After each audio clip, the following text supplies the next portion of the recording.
Située effectivement à Melun, et elle permet d'assurer la formation de l'ensemble des officiers de la gendarmerie nationale, formation initiale, formation complémentaire. Il faut parler, et on va reparler des gendarmes qui ont payé, comme les policiers d'ailleurs, une nouvelle fois, un lourd tribut, oui, leur donnant mission. Et nous verrons tout à l'heure un détachement de la gendarmerie nationale, ce sont les héros du quotidien.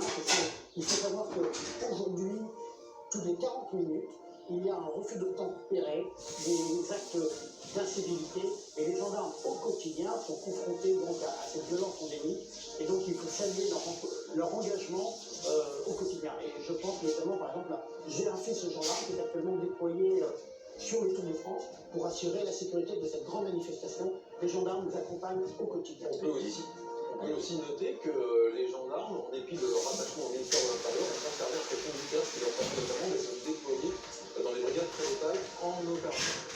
L'école spéciale militaire de Saint-Cyr, nous sommes l'école spéciale militaire de Saint-Cyr, fondée par Napoléon, c'est 1802. Voilà, c'est la compagnie, c'est la promotion donc des compagnons de la Libération, c'est la raison pour laquelle ils portent une fourragère verte.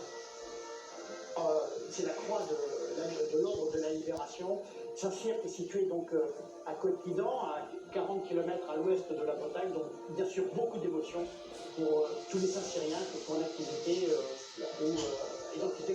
Avec cette année la création d'une académie militaire de Saint-Cyr. On va y revenir. On va y revenir. On va y revenir. Et vous évoquez les compagnons de la Libération, il n'en reste qu'un. Hubert Germain qui a participé à la bataille de Biraken en 42, il aura 101 ans le 6 août. Ils étaient 1036, les compagnons de la Libération. Qui était présent donc, le 18 juin lors de la dernière cérémonie. Signalons néanmoins que les compagnons de la Libération seront présents dans ce défilé par le biais de certains régiments qui sont eux aussi titulaires de la Croix de la Libération. Je pense notamment au régiment de Marc du Tchad, qui est l'héritier du premier RMT et qui sera là aujourd'hui. Ce premier RMT a été le premier régiment engagé aux côtés du général de Gaulle. Il a participé à toute l'épopée de Leclerc, de Couffra au plage de Normandie, à Alençon, à Paris jusqu'à Strasbourg.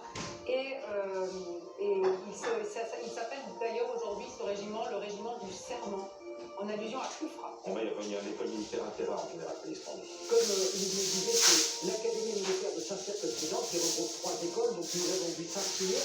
Nous allons voir maintenant l'école militaire interarmes qui forme des officiers de recrutement semi-direct, qui ont été sous-officiers ou militaires durant. Les élèves sont surnommés les Delos. C'est une vieille histoire liée aux rations alimentaires dans les années 60. C'était la marque d'une boîte de corned beef qui était répandue dans la région, qui était, selon la légende, tout à fait immangeable.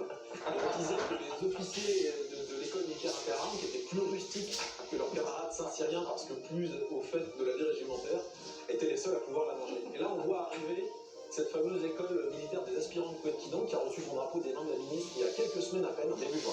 Voilà, on voit qu'ils portent une tenue bleu horizon, c'est pas un hasard, c'est un héritage de la tenue bleu horizon des soldats de la Première Guerre mondiale. La promotion qui défile, elle porte d'ailleurs le nom d'un aspirant illustre parce qu'en fait ils héritent de toutes les traditions des officiers de réserve dont sont tirés tant de grands noms qui ont servi la France. On pense notamment au parrain de cette promotion, Maurice Genevoix, qui